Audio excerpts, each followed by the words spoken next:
Well, good afternoon, everyone. Happy Monday, May 17th, 2021. Another meeting of the Arlington Branch NAACP. Going to have a unique meeting tonight in the sense that we're going to have a little bit of business up front, take care of that, and then we're going to go right into our structured dialogue with candidates. Many of you know me, I'm Julius D. Spain Sr. Many people call me JD, President of the Arlington Branch NAACP and Regional Vice President for the Virginia State Conference of the NAACP.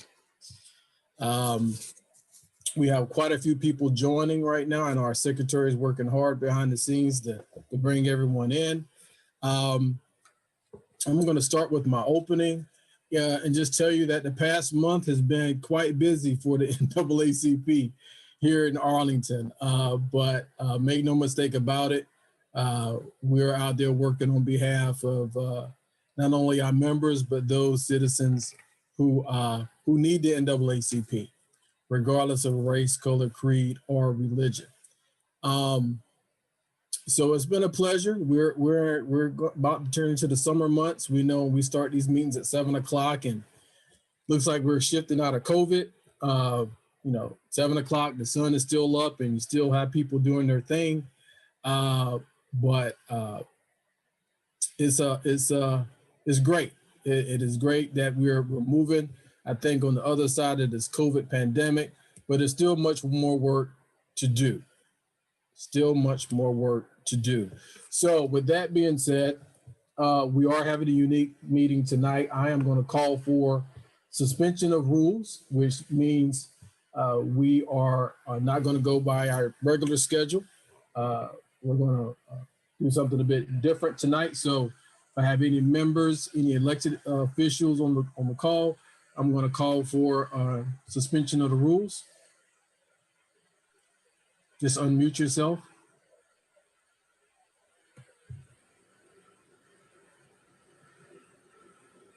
Do I have any motion to suspend the rule? All right. Can I get a second from elected member? Second. Who was that? Okay, Adriana. Yeah, great. All right, it's been properly moved in second that we suspend with the rules for this meeting. All in favor, just verbally say aye. If you're a member, say aye. Aye. Aye. Aye. All opposed have the same right. The ayes have it. Motion carried. Madam Secretary, I know we may not have all the executive committee tonight because it is a brief program for business, but if you may, please start with a roll call of officers, if you may. Certainly. Start with First Vice President Kent Carter. Not sure if he's on yet. Kent Carter. Second Vice President Sharice Kearns. Sharice Kearns. Third Vice President Michael Heminger. Present. Treasurer Roy Austin. Treasurer Roy Austin. Assistant Treasurer Adriana Spain. Present. I'm the Secretary Wanda Younger. I'm present. Assistant Secretary Dominique Jenkins. Dominique Jenkins. Executive Committee at Large Karen Nightingale. Karen Nightingale. Executive Committee at Large James Younger. Present. Executive Committee at Large Simone Walker. Present. At Large Member Carolyn Kane. No, she doesn't. No, you don't account for her. Jacob Williams, Community Coordination. Matt Rogers, Criminal Justice. Thank you. Megan Brew, Economic Development. She's excused tonight. Gabrielle Cantor, Environmental and Climate Justice. Present. Helen Macbeth, Housing. I saw Kellen come on. Present. Jim Dempsey, Housing. Present. Maya Jones, Labor and Industry. Present. Legal redress, Henry Reddick. Henry Reddick. Political action, Jamie Abrams. Present. Political action, Megan Razor. Present. Religious affairs, Reverend Davis. Present. Religious affairs, Rosa Dunkley. Rosa Dunkley. Scholarship, Adora Williams. Adora Williams. Scholarship, Jill DeWitt. Present. Jill, thank you. Special events, Shayla Smith. Shayla Smith. Special events, Marvin Nels. Marvin Nels. And membership, Keisha Tinsley. He's excused. And I believe I saw First Vice President Kent Carter. Yes, he did come Present. on. He's present. Okay. And Second Vice President Sharice Kearns. You're muted, Sheree. Present. She's On here. mute. She's here. Concludes the roll call. I'm Thank present. you. She's present. Thank you, Madam Secretary, for the roll call. So you should have received, everyone who was registered, a copy of our committee reports for the month of through April. Some may have ran into May. Look at those at your leisure. What you'll find is the work of the committees, what they've been doing since our last meeting. Again, if you are interested in working, you are a member and you're interested in working on any of those committees, please reach out to either the chair or the secretary of the branch, and we will make sure you get some work. All right. Keep in mind that in the NAACP, we don't get paid. This is all volunteer here, but they've done some good work. I think the financials are there. I think you'll also see our membership numbers. We did increase since our last time. We're at 838 now. So, you know, at the beginning of the year, we started out saying we want to hit 1,000. And I think we're going to reach 1,000 before December, even if I have to go do some door knocking, because in a county of 250,000 people, we should at least get 1,000. I think we'll get there. But we have increased, I think it's about 20 some odd folks in the past month. A couple of Civil Life memberships, had a pretty substantial donation from a local citizen, a local church. So we're doing some work and staying busy. At this time, so we can stay on schedule, this month, we're going to have our Labor and Industry Committee, the chair, come forward and give you a brief to our membership more especially, their strategic plan for this year. So, Madam Chair, are you here from the Labor and Industry Committee? Yes, I am here. All right, so the floor is yours and I'm getting out of your way. Okay. Hi, everyone. I hope you're having a really great Monday. My name is Maya. I am the chair of the Labor and Industry Committee. So we have determined our 2021 priorities. Our first priority, well, first, let me tell you a little bit about the committee in general. So we are a new committee, and so we are primarily just getting started. We're really excited to be able to dive into the work of making sure that there are equitable practices and we expand the rights of people of color, laborers and workers. And so that is our main purpose and goals. But our 2021 goals, the first is to help support and get private unions, so helping with the PRO Act and repealing right to work, as well as supporting the public labor unions that we do have and making sure that they actually have true bargaining rights in Arlington. Arlington, because of the way that Virginia's laws work, municipalities can do it.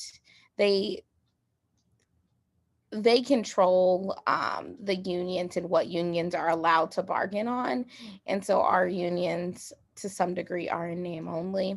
So we're helping with that. So that would be our first goal. Our second goal is going to be, or is, making sure that we are holding businesses accountable to equitable business practices. So making sure that, people aren't being discriminated against in the workforce, and making sure, trying to figure out how we can push businesses to be able to do that. So that would be our second goal. And then our third goal is to expand our name and membership for the committee, which we hope to do in this year, since we are a new committee. That is a really important goal of ours, because we want to make sure that we are able to build capacity and be able to continue to improve and be able to measure our goals as we continue on this front. And in order to do so, we need members. So if you think you have extra time, we definitely can use your help, but also you don't have to know everything there is to know about labor. We will help you get there. We will help support you. We are a very inclusive committee. And so if you have the time and bandwidth, we would love to have you. We meet every second Monday at 6:30 p.m. For about a half an hour to 45 minutes. And then if we need to touch base again later in the month, we meet for about 15 to 20 minutes on the fourth Monday at that same time. So this also is included inside of some of the communications that they send out, and the link is standing. So whatever the link is, it will always be that same. That if you have any questions, feel free to reach out to me, and I will make sure that I put the committee's like my committee email address into the chat if anyone has any questions or would like to join. And with that, Mr. President, I yield back my time.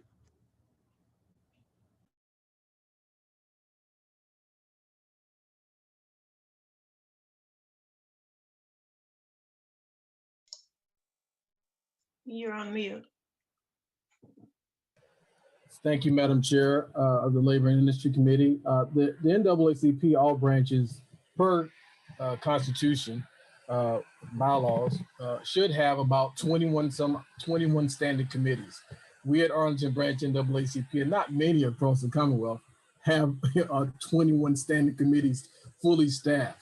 I'll give you an example. If you go up to a place like Detroit, I often talk a lot about Detroit because they're doing an outstanding job and have been for years. They have a branch, the Detroit branch actually has 10,000 members in it. And they're like an organization within the city, and they're very influential, but they're a model to emulate. But hopefully in due time, we will get there.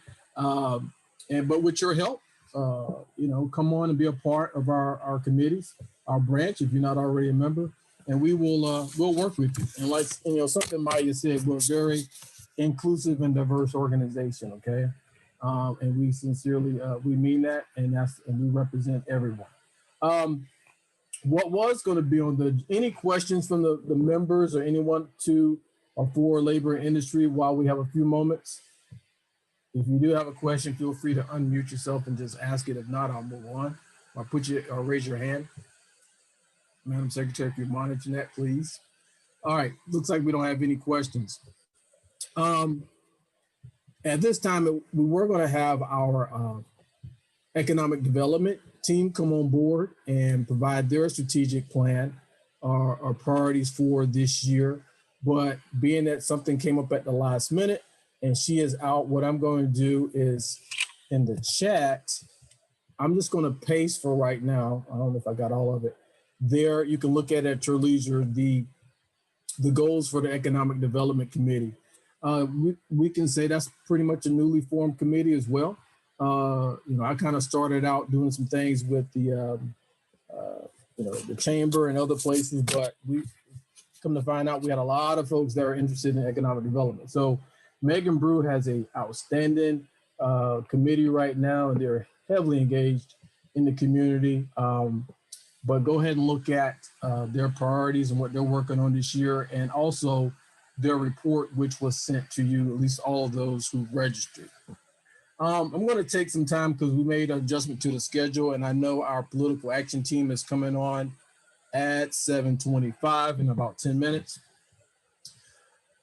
So if you've been watching, or if you received some emails, there's some late breaking news. We had an executive committee meeting on Sunday that went pretty long at the branch. And it went rather long because there was an issue that came up that the NAACP had to address. And if you read our correspondence that was sent out today, there was some ordinance. There was some ordinance that Arlington County will be considering tomorrow at the recess meeting as it relates to Civilian Review Board. Not to get into all the nuances surrounding that, you can go online and look and read that ordinance for yourself. But I will just share this with you. We're coming out at the NAACP and opposing or asking for a delay in that action right now, because that ordinance came out on Thursday. And it's about to go out for advertisement on a Tuesday at a recess meeting.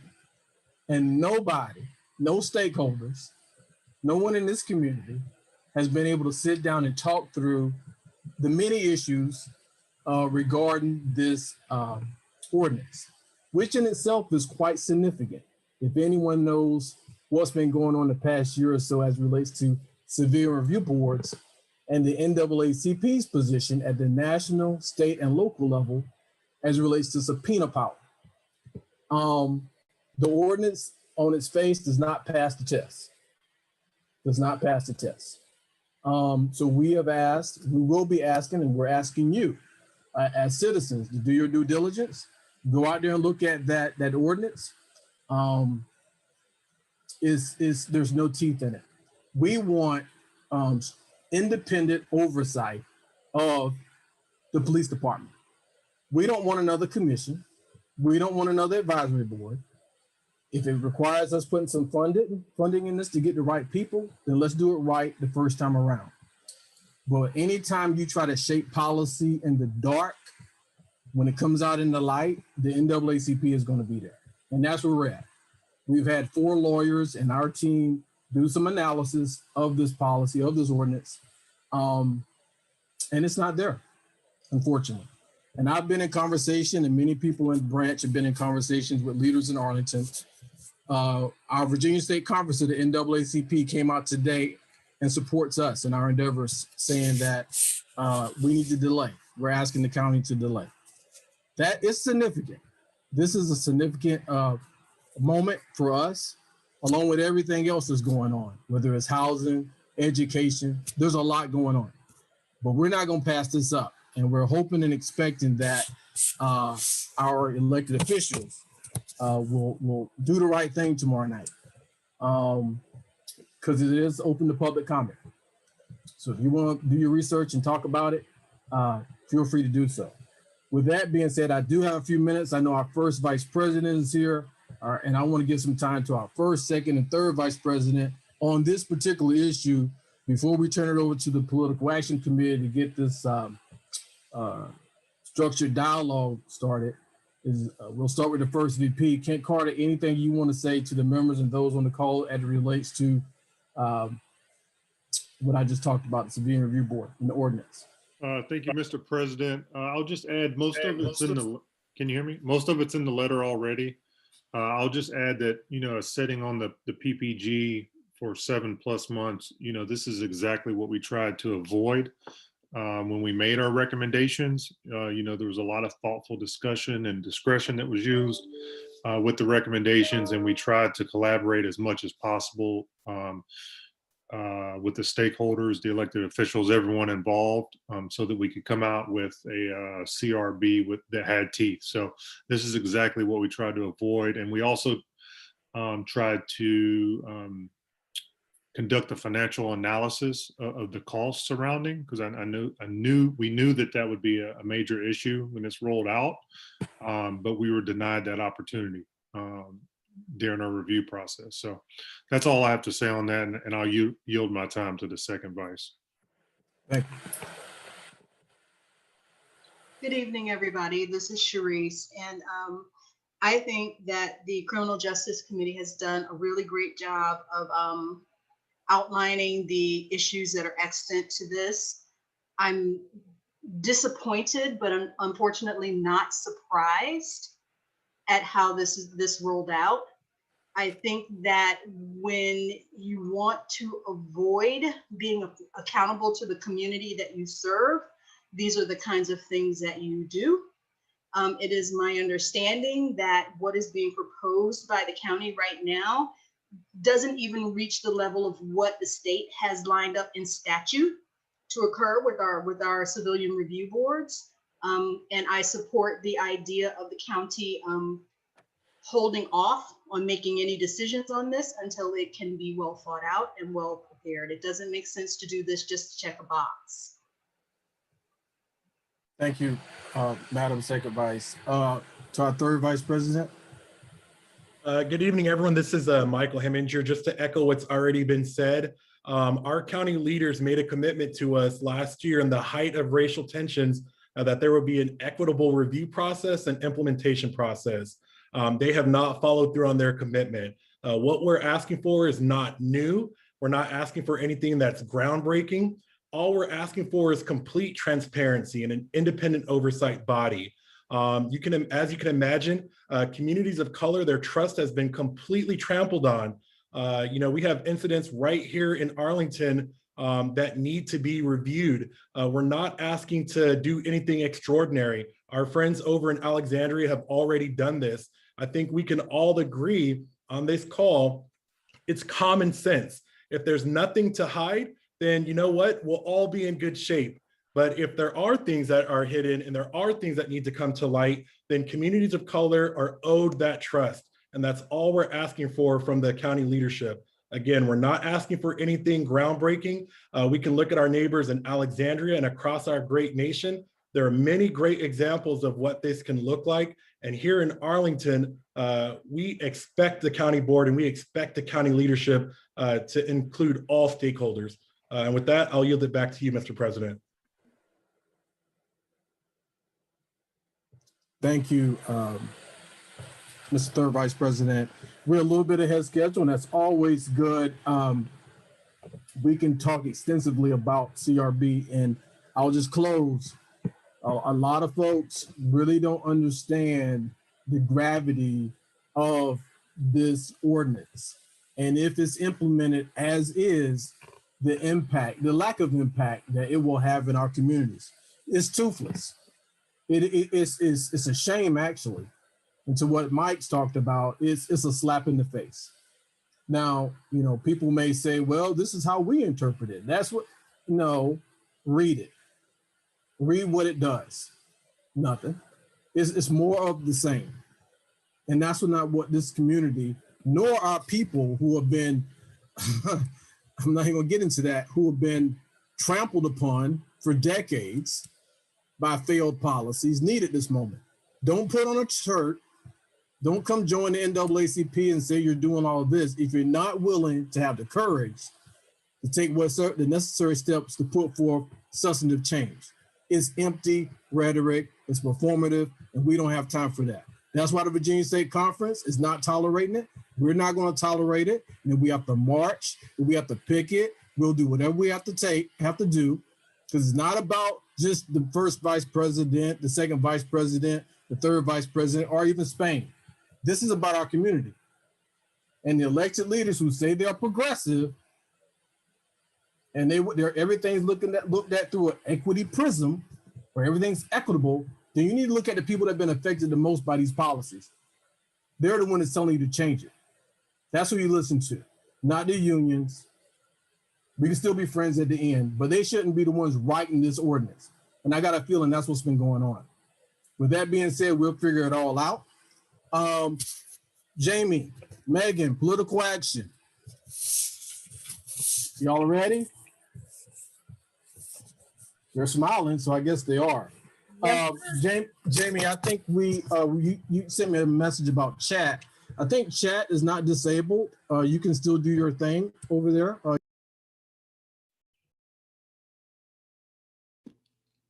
You're muted, Mr. President. I'm sitting here yanking. You probably didn't hear anything I said. It's okay. Are y'all ready? Mute. I mean, the chat function is not disabled, I don't believe. Do I need to do the introduction? You want to go ahead and do your part first? Either way, you let me know. Y'all go ahead. All right. Well, welcome everybody to our structured dialogue on issues of race in our community. We have the Democratic primary candidates for House of Delegates, the Democratic primary candidates for County Board, and the Democratic caucus candidates for School Board. I do want to remind everyone that the NAACP is a strictly nonpartisan organization. The Political Action Committee's mission is focused on voter engagement and civic participation. So we host this event in the spirit of promoting voter turnout and increasing voter education. We do not endorse any candidates or any party whatsoever, but we do want to get this information out prior to the Democratic School Board caucus and the June primaries.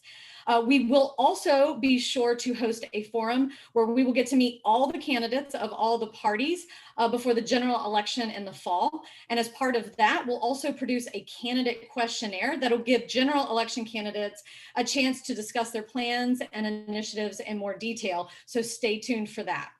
I'd first like to thank the general members who submitted questions for our discussion tonight. Many of those you will find are incorporated in our program, and we thank you very much for your engagement. Now it is my great honor to introduce our esteemed moderator for tonight's program. Wilma Jones is a resident of Halls Hill. She is a fourth-generation Arlingtonian.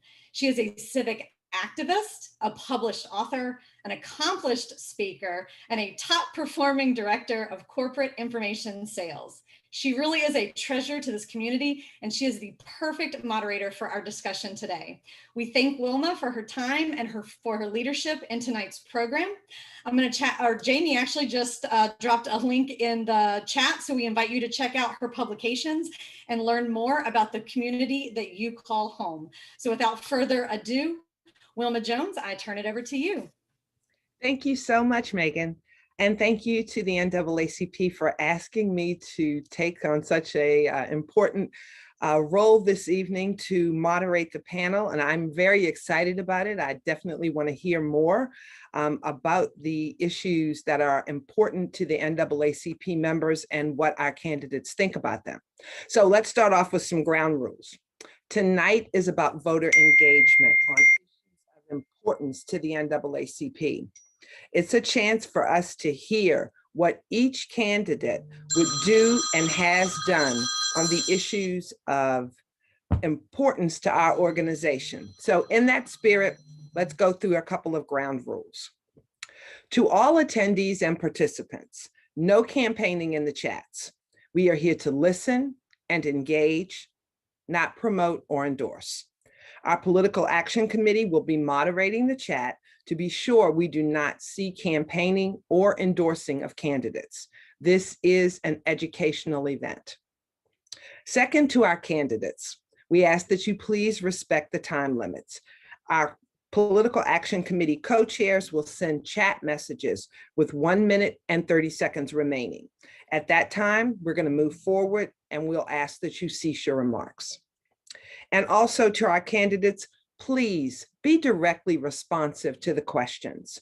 We want to make this program unique to the NAACP's mission, priorities, and values. And members of our general membership have sent in questions that our Political Action Committee have carefully reviewed and included the ones that they felt were most appropriate for the time limit that we have. So we want to stay laser focused on those questions and avoid your standard messaging. Again, our goal is voter education and voter engagement. And in that spirit, our Political Action Committee will be sharing with all attendees in the chat information about how to vote and when to vote in the June primaries. So let's start off with the House of Delegates for the 49th District and the Democratic primary. Karishma and Alfonso, are you all on? I am. Great, thank you for Hey, joining. everybody. Alfonso, is that you? That's me. Great, great. So thank you both for joining us. We're really excited to hear what you have to say. So let's start with a question about your work experience and proven record on issues of race, equity, and inclusion. Now, we're going to drop links to your websites in the chat so that people will be able to go there and look on their own for information. But for tonight, what do you want our members to know about your political or work experience advocating on behalf of issues of racial justice and equity? You each have 2.5 minutes, and let's start with Karishma. Thank you so much. Good evening, everyone, and thank you for inviting me here today. My name is Karishma Mehta, and I'm a preschool teacher and candidate for the 49th District, which includes the historic neighborhoods of Johnson's Hill and Green Valley. My story is the story of so many people who live in the 49th District and across Virginia who have skipped meals and worked for starvation wages just to survive. This district is my home. I knew when I took on the responsibility of running for office to represent all the people here, I needed to show up and listen to my neighbors. When I walk by Walter Reed Community Center or Mount Olive Baptist Church, I'm reminded that running to represent South Arlington means you're an advocate for generations of Black people who have been denied a voice in Richmond. I've been that voice in my workplace, fighting for students and their families, and I'll do that as your delegate. Now, I'll concede, I haven't held elected office, so my experience isn't typical. But every day when I wake up, I get ready for my class and I become a frontline worker. Most preschool teachers are Black and brown women. During a pandemic, school administrators at my preschool were not interested in protecting the rights of their workers or our young students. So I began the work of organizing my coworkers into a union. I had the hard conversations with Black and brown women struggling to keep their families safe, pay the bills, and all while afraid of retaliation from our boss. We organized and we won. This is the mindset that I'd be bringing to address the racial inequities that we see in the 49th District. When we know what's happening, when we know our history here, we can tackle the core of our problem. Landlords didn't just start pushing out Black families this year. Black kids in Arlington aren't just now being suspended or expelled or imprisoned. Higher Black maternal mortality rates didn't just suddenly appear in the pandemic. These inequities have always existed and are evidence of a system that has commodified our right to live.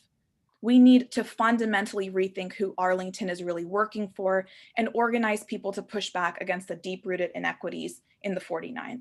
That means removing police from our schools, ending cash bail, passing a universal healthcare system, and ensuring that our Black community can build wealth and own a home in our district. Black men deserve to grow old. Black children deserve their childhood. Black women deserve dignity and respect. That's what I'll fight for. And that's why I'm asking for your vote on June 8th. I look forward to answering all of your other questions tonight. Thank you so much.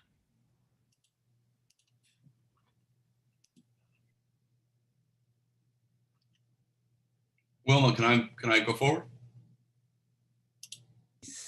Yes, please. I'm sorry. For some reason, it wouldn't let me unmute, so I won't mute myself again. Yes, Alfonso, please answer the question. We'd love to hear your response. Thank you. Hello, everyone, and thank you for being here tonight. As a member of the Arlington NAACP, it's always an honor for me to be with you. A lot of folks here knew my mom. She devoted her life as an ESL HILT guidance counselor in Arlington Public Schools to helping low-income and immigrant children continue their education after high school. Today, as a result of her efforts, over 1,000 kids who could have been forgotten are college graduates. My dad was raised in a small village in the Andes Mountains of Venezuela, one of 22 kids from the same parents. He came to this country at the age of 19, undocumented, with $270 in his pocket and the dream of a better life. He worked as a busboy and a waiter. He learned English. He graduated from Northern Virginia Community College when I was 5, then taking one course a semester. He graduated from George Mason 1 month before I graduated from high school. My parents each worked 2-3 jobs at a time to provide for us. They instilled in me the values of hard work and public service that drive me every day. As your delegate, I've been a champion for our values in Richmond, fighting to make Virginia a place where we lift everyone up and leave no one behind. Over the last 10 years, I've been the patron, co-patron, or the chief co-patron of over 150 bills signed into law, addressing everything from small business procurement to protecting immigrants to tenant protections, criminal justice reform, expanding temporary assistance for needy families, and sensible gun violence prevention. I'm especially proud of my legislation that created in-state tuition for Dreamers and my bill that created the Virginia Affordable Housing Trust Fund that served as the backstop for eviction prevention during the pandemic and provided housing for thousands of families, including hundreds of families in the 49th District.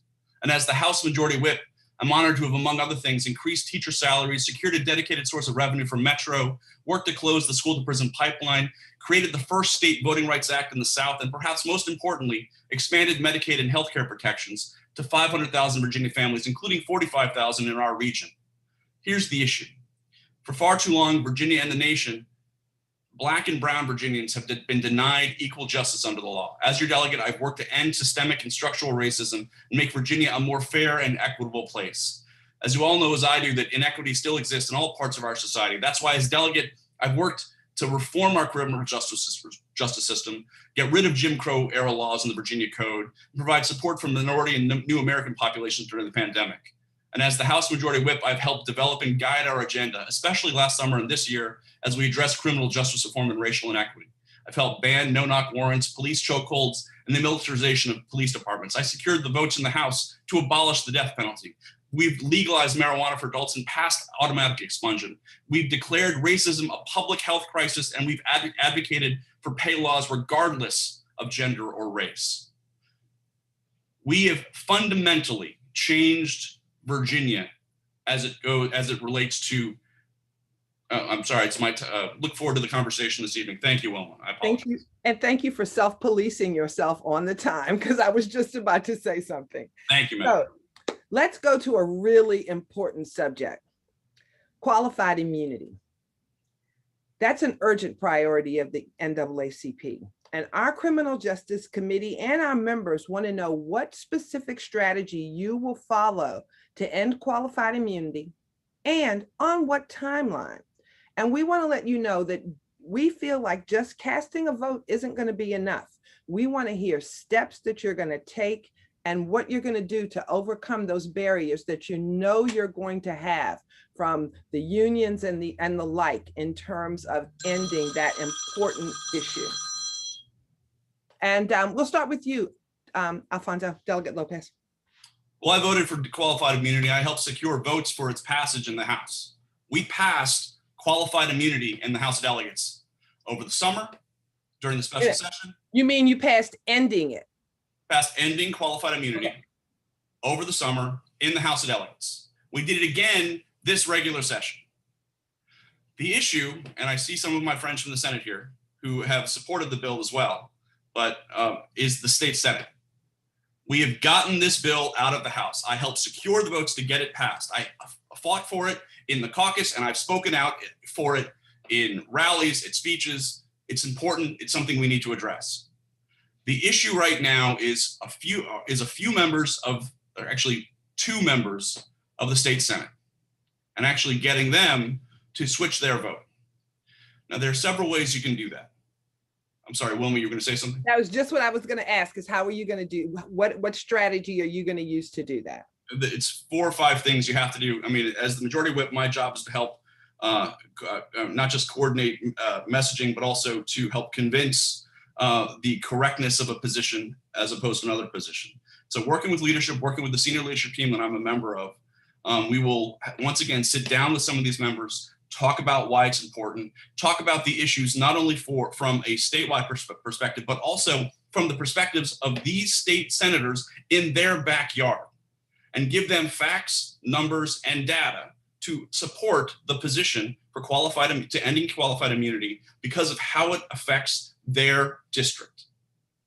And you know, at the end of the day, you know, I love all of my fellow Democrats in the House. Democrats in the House and in the Senate, but on some of these issues, the rightness of it is too strong. We have to call out even our friends on these issues sometimes and make sure that we get these kinds of you know, sensible legislation passed. Thank you. Karishma, could you tell us what you would do to work to end qualified immunity in the state? Of course. First off, let me say that I'm the only person in this race who has not taken a penny of money from the police, from the sheriff's associations, and I'm very proud of that fact. Because if we are going to have these hard conversations on policing, on ending qualified immunity, we need to ensure that our delegates are not being influenced by the police and the system of policing that has affected so many of our Black and Brown community members. As far as working with other legislators, I am an organizer, I am an educator, and I bring those tools in my toolbox with me wherever I go. And so whether I'm an organizer or a delegate in the General Assembly, being able to organize from the outside and bring in community partners to put pressure on these state senators and delegates who are not signing on to important pieces of legislation is equally crucial to the relationships that you have in the General Assembly. And so we not only need an inside influence, an advocate for the Black community and the mission of the NAACP, but we need outside community partners like the NAACP and like Black and Brown organizers who are doing that work in our community as we speak to ensure that we can put enough pressure in the right places to impact this kind of legislation and ensure that it's successful and landing on the governor's desk. And so while my opponent has worked to give raises for police in a pandemic, I would make sure that we're utilizing all of our power as a community to put pressure on legislators to ensure that the legislation we need to impact our community in a positive way is actually passed. Thank you for that perspective. Appreciate it. Now, let's go to our next question. Now, both our Housing Committee and many of our registered general members have raised questions about housing. Affordable housing for low and moderate income families demands state investments to expand housing choice and to preserve the existing housing that we're at risk of losing. But money alone will not be enough without accountability mechanisms and cultural changes in our community. Now, in addition to budget allocations, what concrete changes do we need at the local and state level to how we approach fair and equitable housing? I mean, is it desegregation in residential communities? How will you lead Arlington forward on these housing issues? Karishma, let's have your perspective first, please.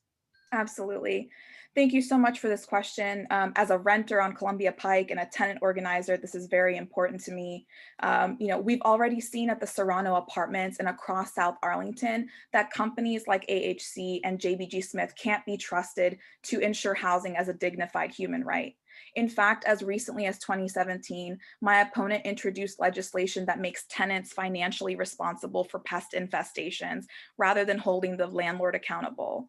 A real-time implication of anti-tenant legislation is happening and unfolding right at the Serrano Apartments, where children and their families are living in rat-infested apartments, unable to cook and sleep in dignified conditions.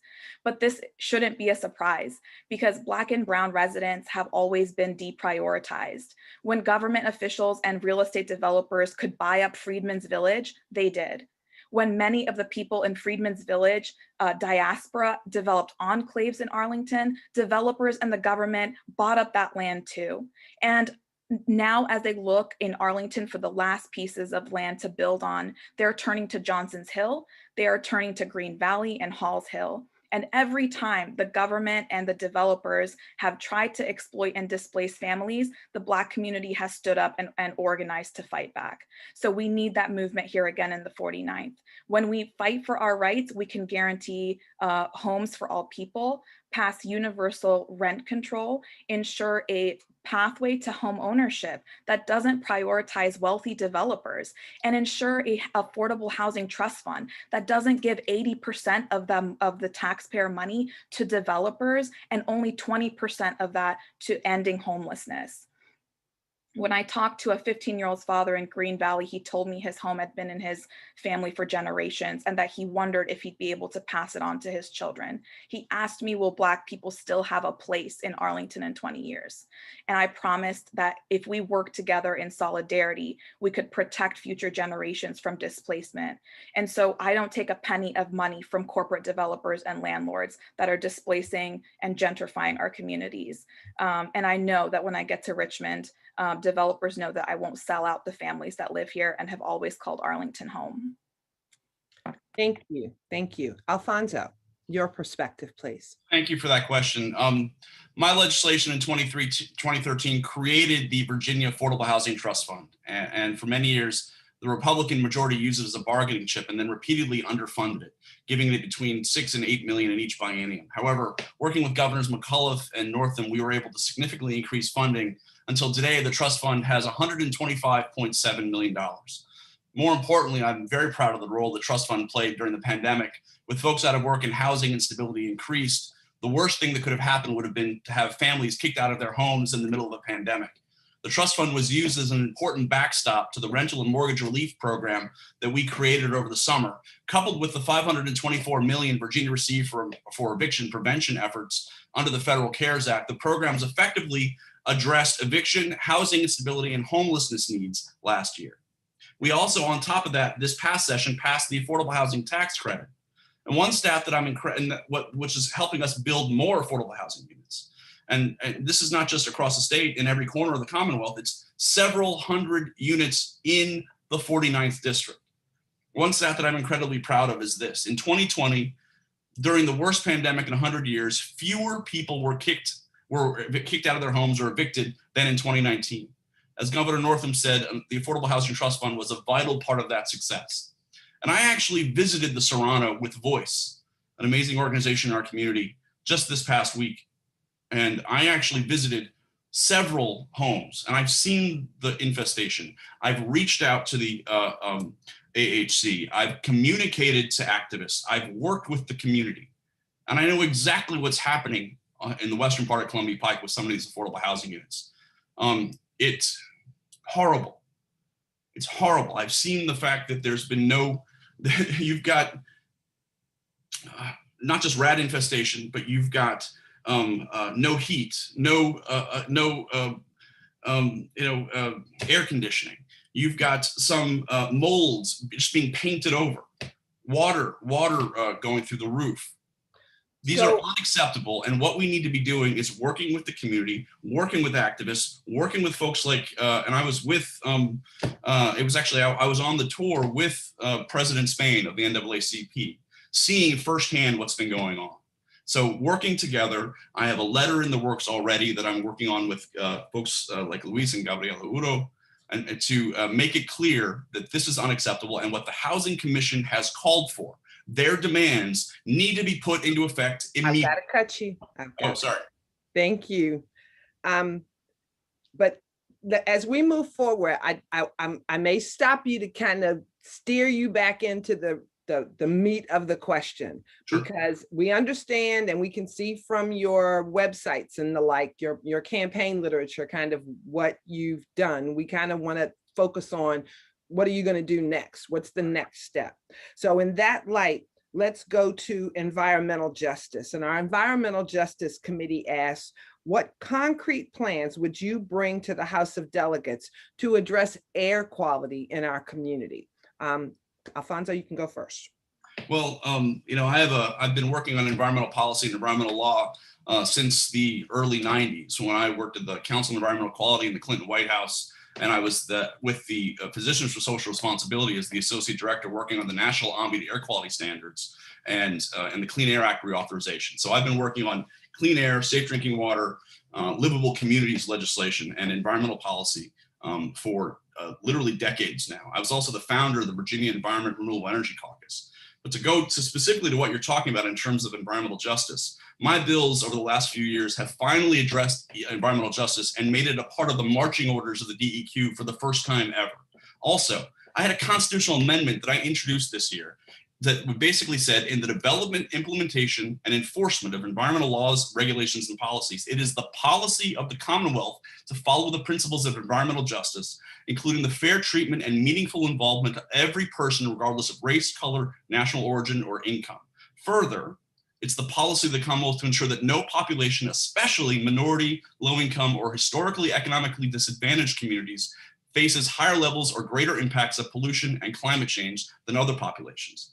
So this is the conservation section of the state constitution and a brand new section 5 that would go forth and finally address environmental justice. And what does this mean? This is the hammer we need for every court case addressing historically disadvantaged communities in Virginia. So I've been at the forefront of this effort since the early time in my tenure in the House of Delegates, talking about environmental justice, talking about national ambient air quality standards, talking about these issues, and bringing national experts as well as statewide experts together to communicate and try to craft legislation moving forward. I'm incredibly proud of the work I've done in this area. I have the highest A+ rating from the Virginia League of Conservation Voters, and I'm always. Let me stop you once again, and I want to go back to your hammer that you talked about. So when is the hammer going to be approved so you can start putting it down? Legislatively, we've taken the first steps to, make it part of what the DEQ's mandate is. I mean, their mandate didn't include addressing climate change a few years ago. Now it does. But what we need to do, in my opinion, is pass my constitutional amendment and make that a part of the state constitution so that every attorney who's taking Dominion or Appalachian Power or any of these companies to task and taking them to the courts, this gives them the ability to say, the Virginia State Constitution says that this is something we need to address. Thank you. Thank you. Karishma, your perspective on what you will do, what concrete plans to bring to the House of Delegates to address air quality in our community. Of course.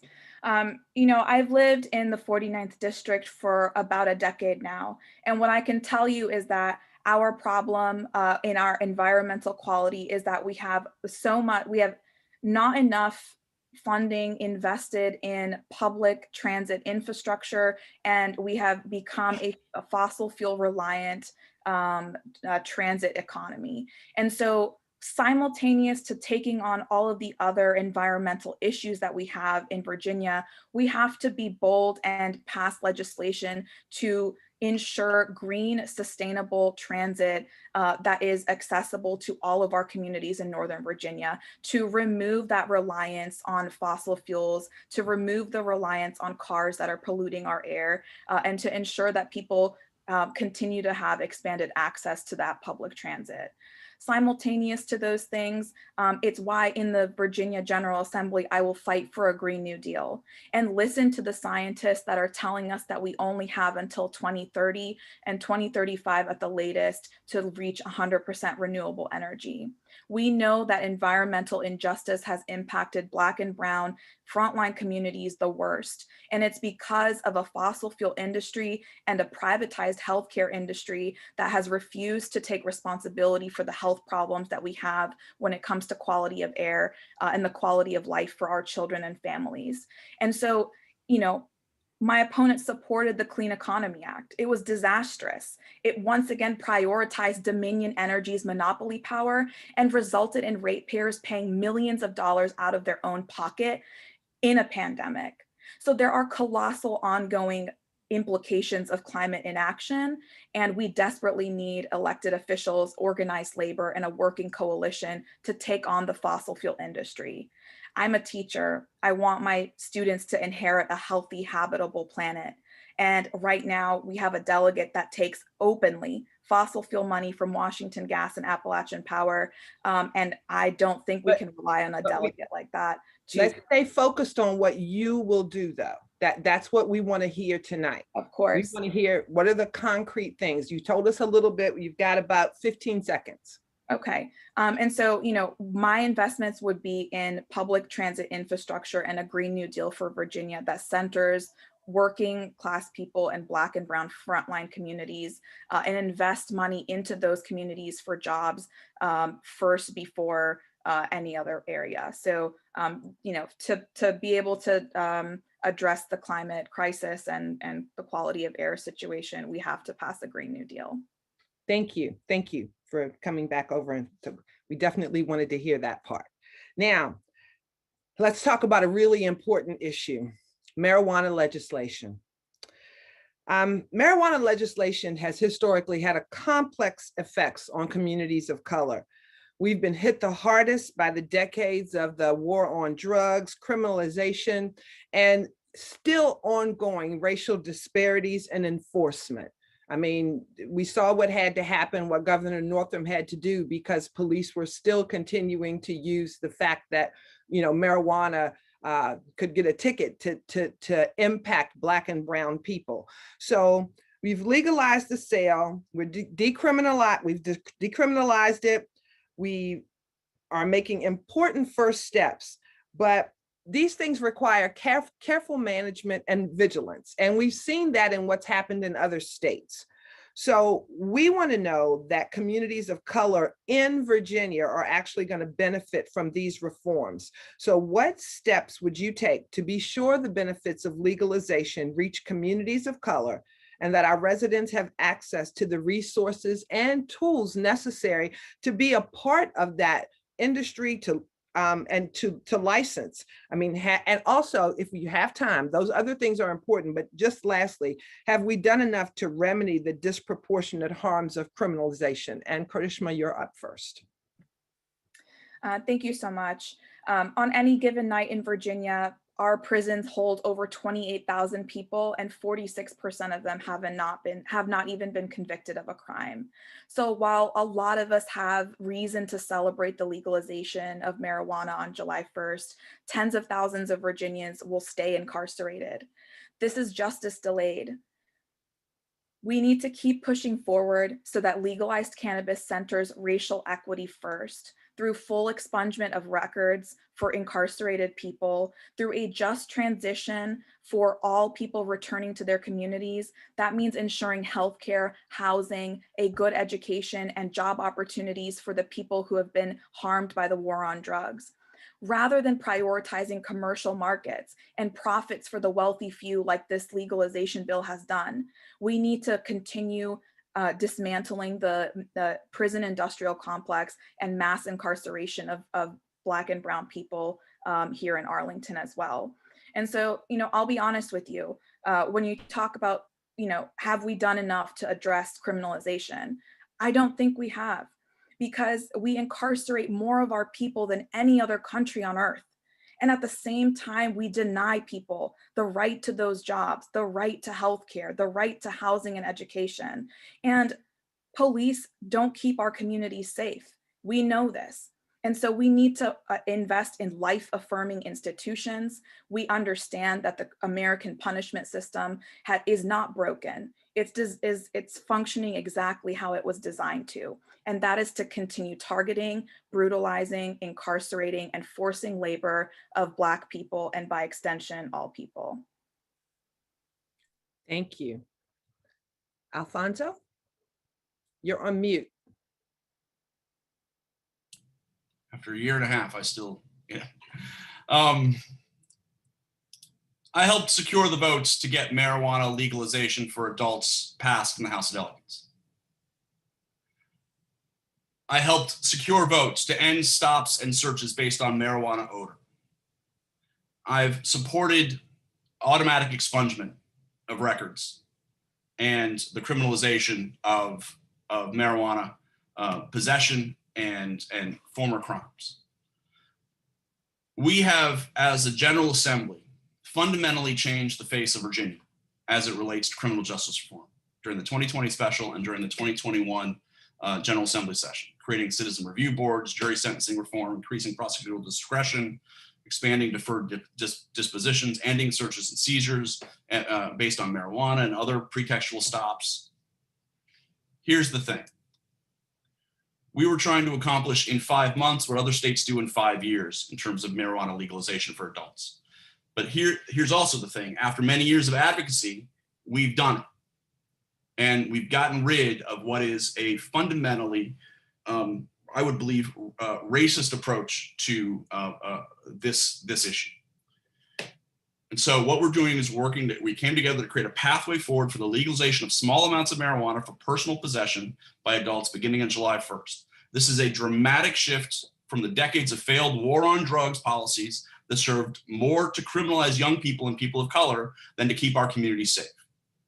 And this legislation eliminates criminal penalties for personal possession up to 1 ounce of marijuana by an adult over 21 years of age. So the buying and selling of marijuana will remain illegal until 2024, when we have the regs in place.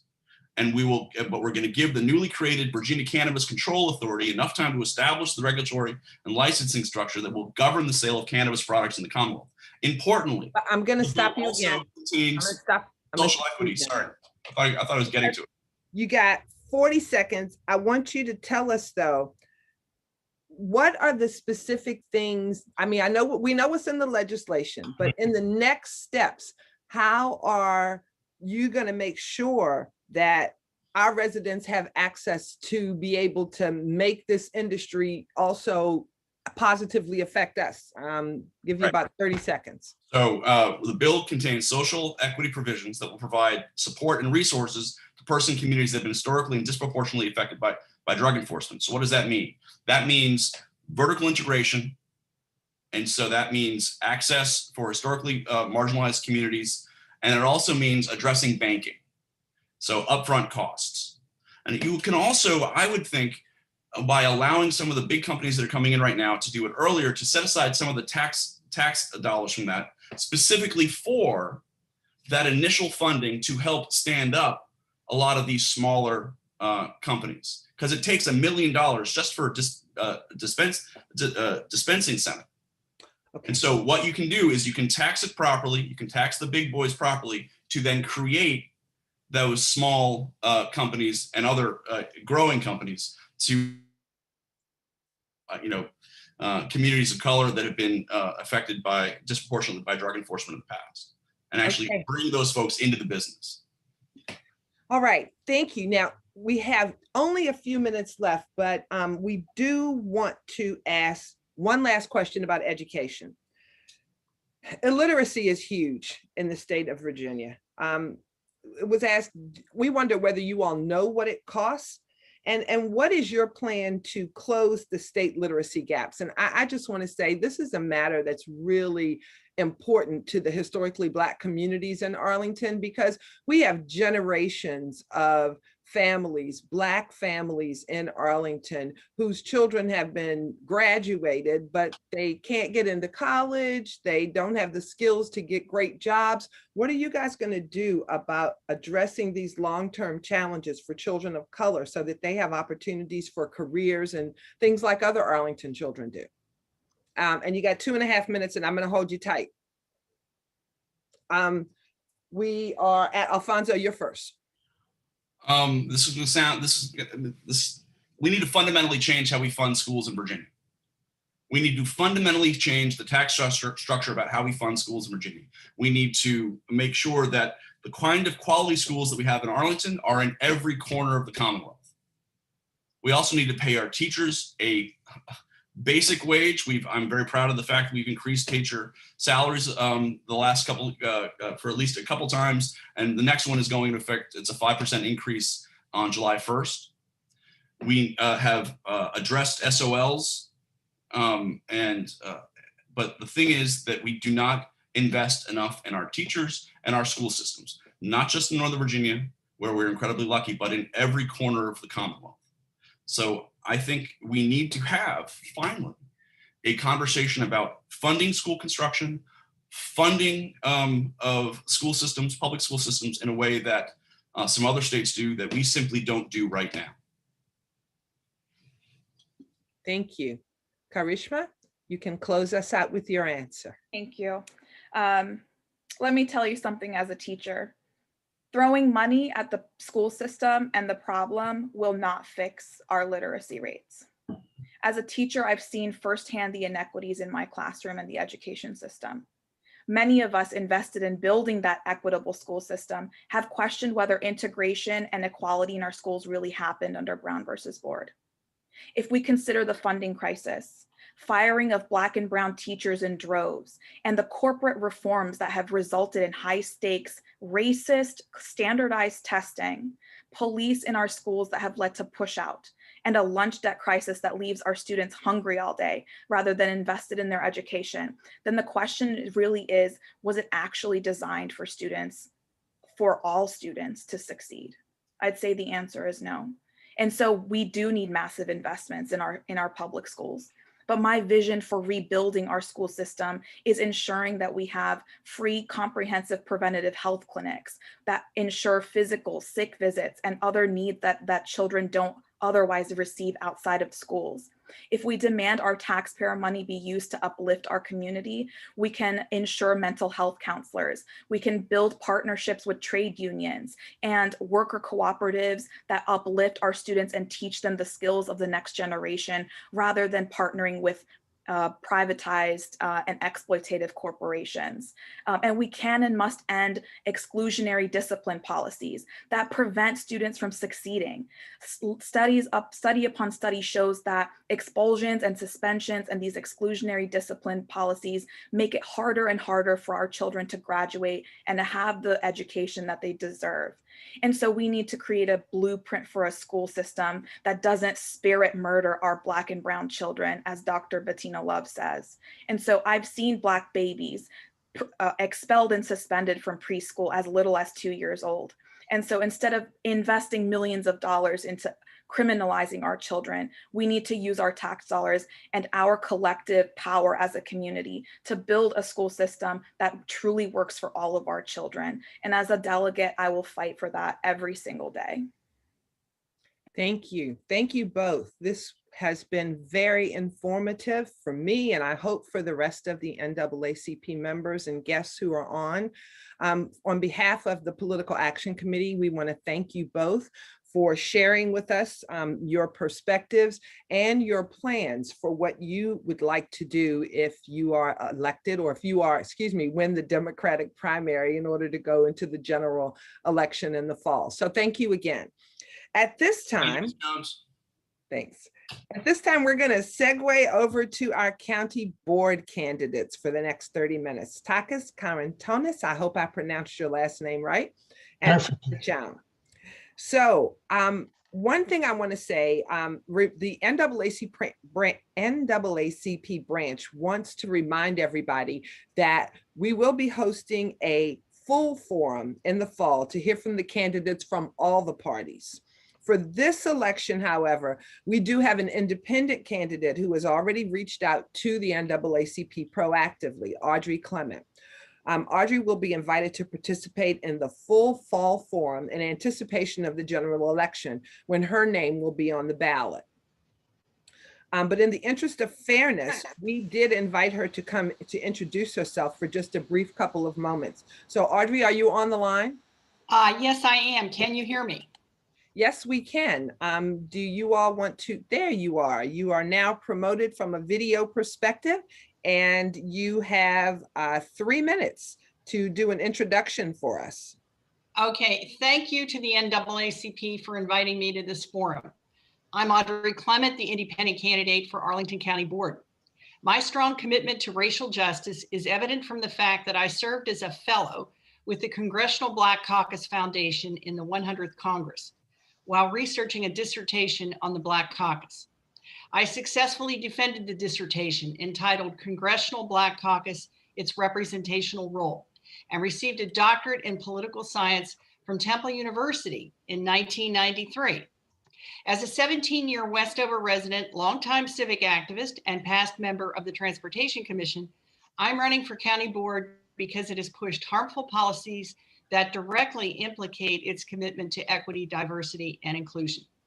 These policies have resulted in overcrowded schools, gentrification, loss of green space, and a 10-year average annual effective tax rate increase that is more than double the rate of inflation. On April 20th, County Board adopted a tax package that, together with rising assessments, increased the effective real estate tax rate by 6%. Even as other Northern Virginia jurisdictions lowered their tax rates in recognition of the disproportionate impact of COVID on people of color. Another board priority which belies its commitment to racial equity is so-called missing middle housing, multifamily dwellings in single-family home neighborhoods. Missing middle is a euphemism for upzoning that will not make housing more affordable. Instead, it will inflate land values, resulting in higher housing prices, overcrowded schools, more traffic congestion, loss of tree canopy, increased runoff, and more air pollution.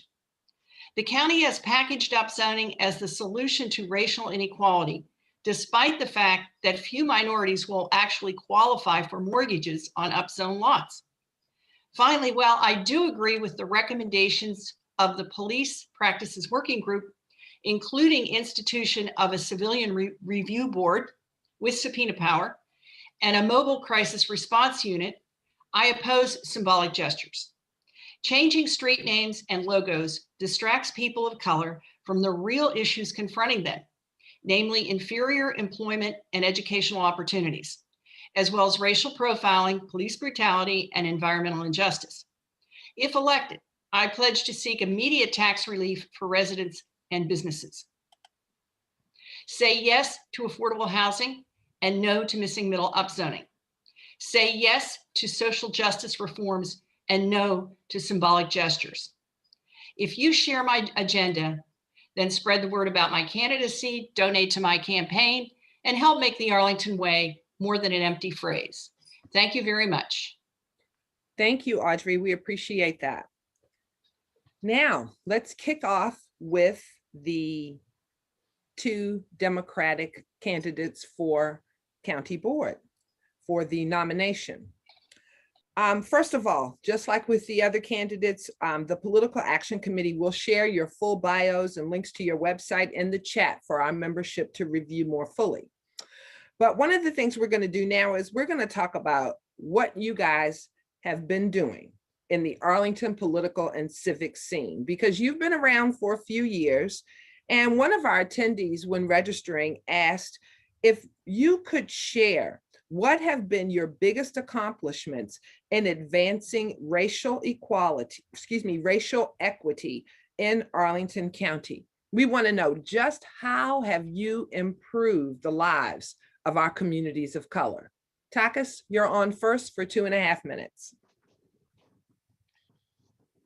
Thank you, Vilma. It's great to be here. It's a really very, very good dialogue. Thank you for that and for structuring that and guiding us through that.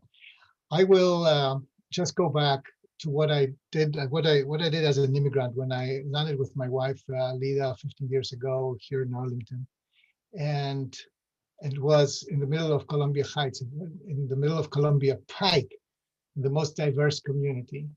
And it was for us extremely difficult to actually find housing, to be able to afford housing here, to be able to put down roots. Therefore, my number one impression of Arlington was fighting for housing, understanding the housing challenge, understanding the housing crisis, and fighting for housing. Most importantly, immediately when we arrived here, we began to build relationships with our neighborhood, with the civic organizations, with local businesses. Since you asked about my biggest accomplishment, something that I'm really proud of is that I could take the job to lead the Columbia Pike Revitalization Organization, the CPRO. I led CPRO for about 6 years. And during these 6 years, we got communities together along Columbia Pike, the most diverse communities in Arlington, the most lagging behind communities in Arlington, to organize, to help us to get through the neighborhood's form-based code, a zoning tool that created more than 14 new buildings where there was zero development before, and many of them were really affordable housing buildings, where we could put a stop on the bleeding of market rate affordable housing that over 20 years was washed away from Arlington. Other speakers talked about that. We could create the conditions under which public money and nonprofit developers could come back and begin to replace the lost housing affordability in the corridor that I lived. I'm very proud of that. And I'm specifically proud, not only about the results, but specifically proud about the community network that was created to support that. Thank you. Okay, thank you very much. Chanda, your time. Thank you, everybody. My number one accomplishment, it's running for office. Running for office is the number one way to speak truth to power, literal power. And I've run multiple times, and each time I've been the only candidate of color. That's why I've done it at the base. And 3 times, if I had not run, there would have been no election.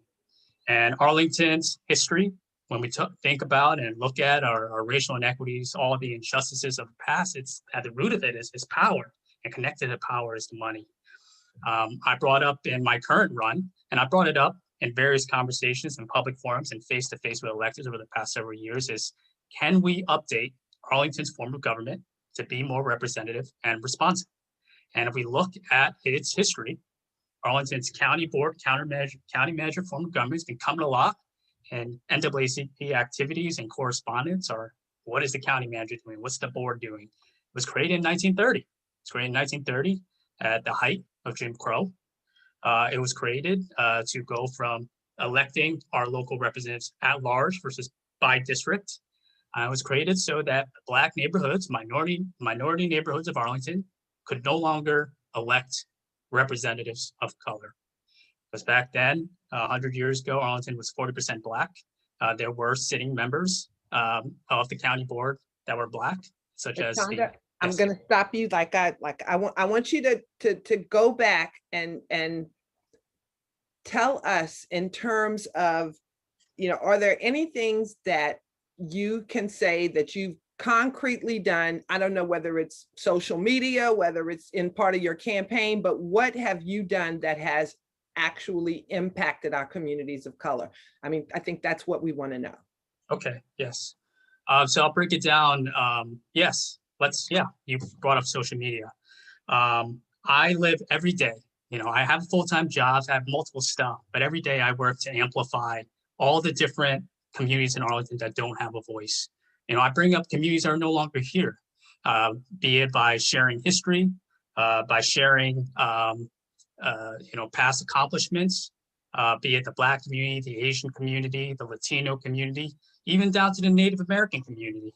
I want to write the record on who has been here before and what they've done, because we're not going to solve our economic problems. We're not going to solve our social problems. We're not going to solve our political problems if we don't know the truth of what happened before us and who's still here now and who are we leaving behind and who's still invisible. Thank you.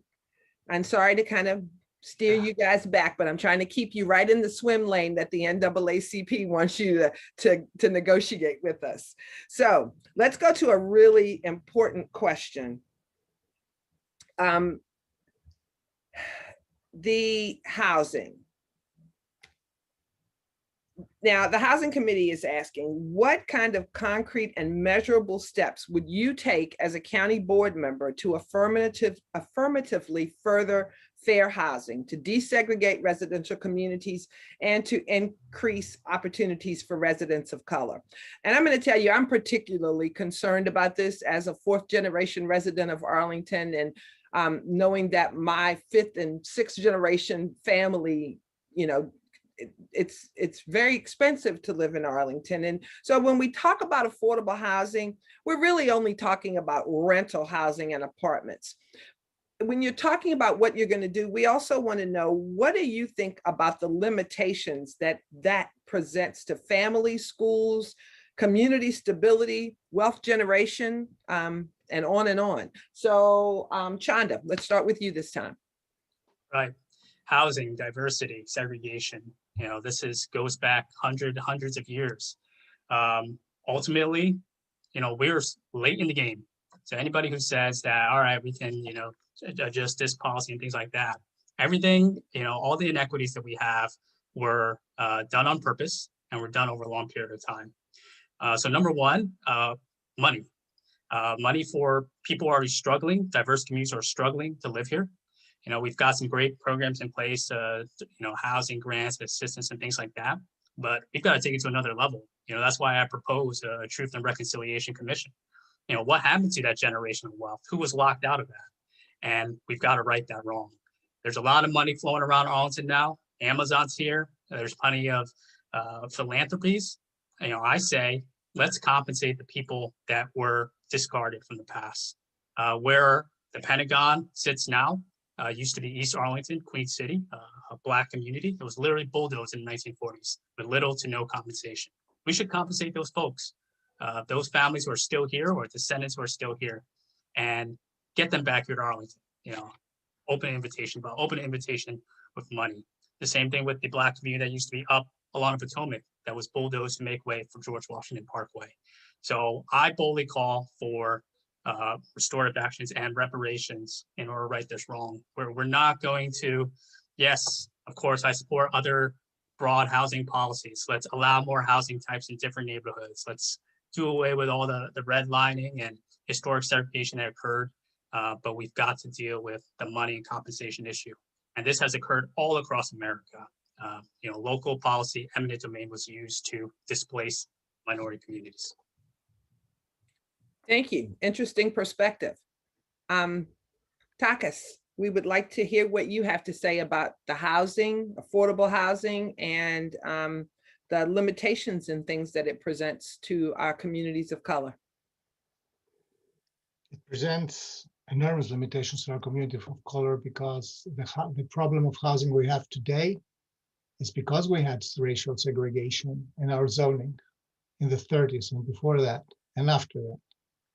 So there is absolutely clear that Arlington has a very heavy racial segregation legacy, that it will be very difficult and it will take a lot of effort and community work to reverse completely. But since we're talking about specific things, number one is every budget that we approve every year needs to make progress on reversing housing segregation, needs to invest in housing affordability, needs to invest in affordable home ownership, since I think you, Wilma, mentioned that, needs to invest in everything that sustains affordability, increases the housing supply for an always increasing demand, and pays attention that this supply is affordable and accessible to working people, to Black and brown communities, to minority communities, to immigrants.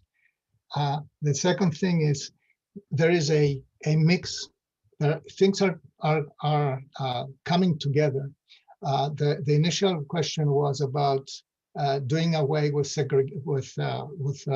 housing discrimination in form of fair housing. We still have to do a lot of work in our zoning laws. There are zoning ordinances in our in our historic neighborhoods that are unique to them. As a board member, I have already got rid of a couple of these, and there are more to come. So we have to, you don't need to read The Color of Law to understand how much work this is. The most important thing is to have progressive, responsive, collaborative leadership. And specifically for the historic neighborhoods, Wilma, we have a very heavy historic responsibility to work with these communities. And I know that you understand what I'm saying when I talk about the Fire Station 8 or Astoria Halls Hill. We have a historic responsibility to work to preserve their character and their demographics as good as we can. Money and community engagement in politics. Well, Takas, thank you for that. But you know, you hit a sore button, but since we're in the middle of the NAACP thing, I'm not going to go into it. But remember that the county wanted to move the fire station. So yes, you know, it was your peers, but we won't. I know. And this is we're in the middle. And this is why I say the community has to be part of this. We have to work with you. Okay. I'm going to go to the next question because this one is an even more important for many of us. The police. The county manager did not recommend a civilian review board with subpoena authority, as was the recommendation from the police practices group. Was very disappointing to many of us in the communities of color. And in addition, we know that the county budget gives $3 million in funding to the police department for SRO, school resource officers. We've only got 2.5 minutes, but really would like to find out, do you agree with the county manager? Why or why not? And then what steps would you take as a board member in regard to the police practices, the civilian review, and the $3 million for SROs? Takas, you're up first. Sorry. So to start with the SROs, I'm on the record of having said many times that police has no place in our schools, period, end of story. This is my personal conviction. This is why I would never fund SROs in schools. However, the school system, the Arlington Public School System, has a community process on that. I respect the public process in the public school process, in the public school system, and I am awaiting their results. So in any case, this is very important. My personal conviction is against SROs. I do think that these $3 million have to be invested in things that really help the schools, like the counseling, like a lot of things, a lot of services that our students need. But there are elected officials in the school board that need to make these decisions, and there is a robust public process to make these decisions, to help them make these decisions, and I will respect the outcome. Now, on the civilian review board, because these two have been put together, I'm not very happy with what the county manager has presented. I was on the phone with the chair of the county, and I asked for to consider the deferral of the request for advertisement. There are four elements to that. Number one, we have to institute the board. There are a lot of details there, and we have to talk about who is eligible, the members, etc. The second thing is the subpoena power. There are many details to this. I want substantial subpoena power without, caveats and, gray zones. The third is investigative power. This is really critical. A citizen, a resident, has to have the right to go to the board and ask for an investigation. The board has to be empowered and enabled to do this job. And the third one is disciplinary power, on which we need to discuss as well. So I said many times, and I will repeat that, I'm for a civilian review board that has meaningful subpoena power, has investigative power. This is really basic. This is a key element of the reform, and it's exactly what we need to marry trust with accountability. This works also well for our officers in uniform. This is critical for their own integrity and their own way to reconnect with the community with bonds of trust, and finally see policing from the point of view of the police communities. Thank you. Chanda? As I fundamentally disagree with the county manager's proposal for the civilian review board. It's a classic bureaucratic, run the clock move. I've seen this in all the various organizations I've worked and served in the military and business and other community groups. So county board, our elected representatives are the ones who are supposed to fight for us and hold our government bureaucracy accountable. So I hope in tomorrow's meeting that they push against that and don't allow that to happen. That's number one. I mean, I've dealt with this also in the military side, where we're trying to get dealing with our issues of sexual assault and getting the commanders out of the chain of, overseeing our own soldiers. So it's the same thing. We've got to have independent oversight with true powers. In regards to what we can do better to use with that money, school resource officers, yes, I'm against them. They should never have been in the schools. I truly believe in peace, and we should not have fully trained, fully armed adults in schools among our children. That sets the stage badly from the start. So that's wrong. We live in a society where there's too much fear, and fear is taken advantage of to grow this police state, this military industrial state. So all over, Department of Homeland Security, just everything, we have these oppressive machines that we need to dismantle. how that money can be better spent. I sit on the Arlington County Fiscal Affairs Advisory Commission. For other folks who don't believe that, who don't believe in the whole justice stuff and peace stuff, it doesn't make sense fiscally. Security can be achieved with very modest but very basic means. Finding out, identifying red flags among our youth. If someone's going through, trouble, you don't need to bring in the security, you bring in the counselors, you bring in loved ones.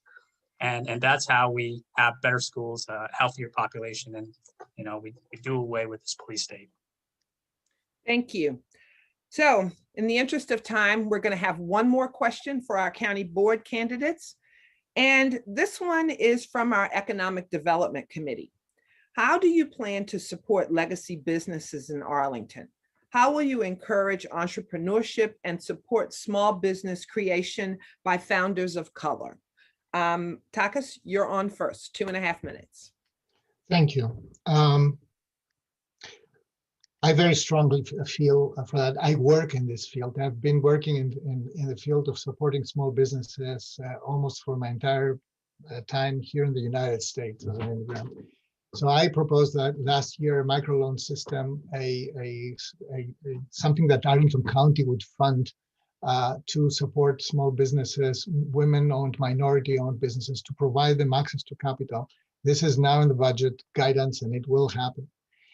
I am working very hard also to find ways to support legacy businesses with other means, like, for example, working carefully to find ways during the pandemic to make it easier for them to expand their business out. If they're a restaurant, to expand their business outside, to have a lower regulatory threshold, to be able to do things that until now have been bureaucratically very difficult. And actually, all this bureaucracy, all this red tape has been, supporting their competition, the franchises and all this. Then I'm really very focused on advocacy and a legislative agenda that will push the General Assembly and who we need to push to work against predatory practices of the new online economy. Like, for example, your Grubhub or your Uber Eats, they take 40%, between 35 and 40% of the total of the sale. This is not a way that this is a guaranteed failure for these businesses. So I'm all in. For me, the things that we mentioned now, criminal justice, economic justice, housing justice, political justice, and environmental justice are going together. And economic development for me is, for the very small businesses, is really critical. And this is what I have always worked in, and will continue to do that. Thank you. Chanda, let's close us out with your perspective. Money, everything ultimately comes down to money, especially in business. And there's been a great deal of business grants and business loan programs all the way from the local, state to federal level. We've got to make sure that those are reaching, all people, specifically people of color, people, women, and a lot of in the beginning of the pandemic, that didn't happen. So that's where we got to step in, government, community, nonprofits, partners, to get more money flowing down to these businesses that have been historically neglected. I have my own experience. I've started a small business. It's located, and employees are all majority hired in what are called historically underutilized business zones, where I live in Buckingham, but also all across America. And we need to highlight these type of programs to get more of these businesses to locate in Columbia Pike, locate in Green Valley, and hire directly from the people. Don't just, they're directly required to hire from people. That's number one. Number two, buy local provisions. When we are, negotiating with Amazon or whatever, let's get them to agree to procure their supplies, their food, their meals for their workers from the people, from these type of businesses. It's a great win for, these big businesses to say that they're supporting communities. A big win for us. And then displacement. We're seeing along Columbia Pike, we're seeing along Green Valley, these redevelopments, old mom and pop stores, old restaurants that people love are getting displaced. We need to have programs in place to support them, either to stay where they are. If there are high rents, let's find ways to negotiate that and help them out. If they want to locate somewhere else, let's give them services to find other good commercial space in Arlington so that they stay here. So we've got to fight to make sure the business we have here stay afloat and be successful. And then we also got to fight to make sure that they don't get displaced. Those are the big challenges for Arlington in the next few years. Thank you very much. We actually have people who want to ask you much more, but unfortunately, we need to move on to the school board candidates. So thank you very much. And I encourage folks, I know that you will respond if they want to send those questions directly to you.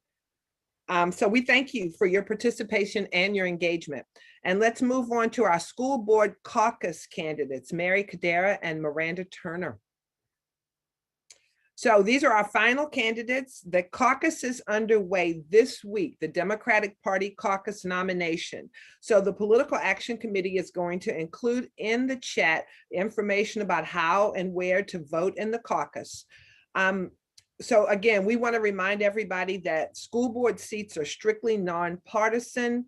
And so this is a partisan endorsement process, not a primary. And because we are nonpartisan, we're in a little bit of a difficult position, but we decided to invite the candidates because historically the Democratic caucus winner has such a strong advantage in the general election. So, but please note that the NAACP is engaging only for purposes of civic education, not to support one party or a partisan process. So on that note, we have 25 minutes. Let's get into it, ladies. First, a general question about racial equity in our school systems. And this one is particularly important to me because I moved my 2 Black boys out of Arlington for 8 years because of issues in the middle schools. So if you're elected, what will you do? What will you commit to do to improve the educational experience of children of color? And just like the other candidates, we're going to share your websites, but we are particularly interested also in the generational passing of Black students in Arlington who come out ill-equipped for careers or college. So again, what will you do? And we're going to start with Mary. Thank you very much. I appreciate the chance to be here with you. So I began my career as a classroom teacher, and it became quickly apparent to me in my time in the classroom that students were being passed along year to year. And in most cases, these were students of color and students from lower income families. And were being ill-served by a system that was designed to advantage and to be built around students with privilege, whiter and more affluent students. And the expectation was always that the students would adapt to the system rather than the system adapting to meet the needs of our students. And so that became painfully clear to me during my time in the classroom, in talking with community members through this campaign and before this time. It's clear that that still happened. I taught 25 years ago, and we are still in that place where students are being passed along and students are graduating without the skills they need in their adult lives. I'm pushing everybody to stay in with the question. So What are you committing to do about it? Absolutely. I'm getting there right now. So here's what, based on that experience, here's what I think we need to do. The first thing I think we need to do is make sure that every student is ready to learn. And what I mean by that is, one, we have to do a better job with APS partnering with community organizations to make sure that our students' basic physical and mental health needs are being met. There's more specifics about this on my website, but in the interest of time, I want to keep moving forward. So the checklist is basic physical and mental needs are being met. Second, and something I feel really passionately about, is school culture. Students do not learn and take the risks that are part of learning unless they're in environments where they feel valued and they feel supported and safe. I support the full removal of SROs from our schools and the redirection of $3 million of funding into the kinds of services that would support the mental and physical and social needs of our students. I also support the full implementation of restorative justice practices at all of our schools as an alternative to exclusionary discipline. We need research-based curriculum and excellent diagnostic tools to support our students academically once we have attended to those more foundational needs I just described. So movement towards structured literacy, which I'm pleased to see is happening in APS, movement to better diagnostic tools like the Dibbles test.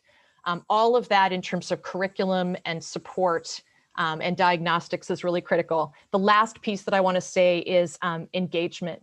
We cannot teach students of color and students, students from lower income families in a certain way with drill and practice that does not recognize them as human beings who deserve joy and purpose and relevance in their learning. And so the way we teach those students is as important in the research base of what we are teaching them. Thank you, Mary. Miranda, we'd love to hear your perspective. Exactly what are you going to do for us? Thank you very much. It's good to be here, and I am getting the message loud and clear. You want me to answer the question directly, so I will. I think the most direct way to address some of the concerns that this community and our community has is to focus on basics like literacy across all demographic groups, all schools, student achievement at the higher grade levels, and to look for disparities in access to all manner of things, which is how we're identifying students who are struggling with learning, with dyslexia, disabilities that need to be identified, inclusion of students with disabilities. White students are included in the general ed population at almost 80% across APS. Black and Latino students are not. I think we need to look at who is in our accelerated courses, look at our graduation rates, and have data on this. Have it be measurable, have it be public, put it out into the sunshine, and let's take a look at it. The definition of equity that resonates with me is what Aaron Gregory has said, which is you've got equity when you cannot predict student outcomes by their membership in a particular demographic group. I think you get to that point and you start approaching that point by having the data there. We don't know what we're doing without the data. We need it out, and we need to make sure that the gaps are narrowing. And I think that this might require some creative and pretty granular use of data. I know that in South Arlington, we often have more transient student populations at all grade levels. You have kids coming in and out of school sometimes midway through the year. We've got a lot more English learners in South Arlington, and the data needs to be pretty granular so that we can take a look at which teachers are truly effective, which schools are truly effective. My neighborhood school is Drew, and we have Miss Graves as our principal, and she is a superstar, and everybody knows it. What is she doing that is so effective? Let's look at that, and let's try to emulate it. We have great teachers. She's had a hand in hiring all of them, and I think that they are going to be very effective moving forward for our student population at trying to narrow some of those persistent gaps. I also think in addition to quantitative data, we should be looking at qualitative data. We're setting up the new equity office and equity teams within all of our schools. I think we need monitoring and data there as well. I used to work in public health before I went to law school, and we have these concepts called process monitoring and outcome monitoring. You got to call your time. All right. Okay, thank you. But interesting perspectives, and some of them I haven't heard before. So thank you. It was very, very informative.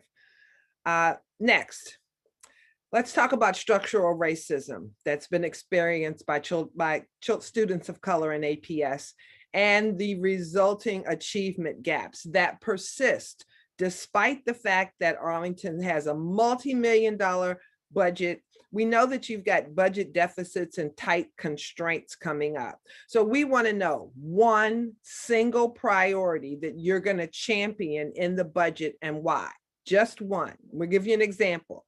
You support anti-racist, unconscious bias, professional development for teachers and administrators, or maybe an evidence-based curriculum to help close knowledge gaps. So what's your one and why? And you have 2.5 minutes. And we're going with Mary first. No, wait a minute. Are we switching? Yes, we're switching. Okay. So I'll go first then. It's Miranda first. Yes, I'm sorry.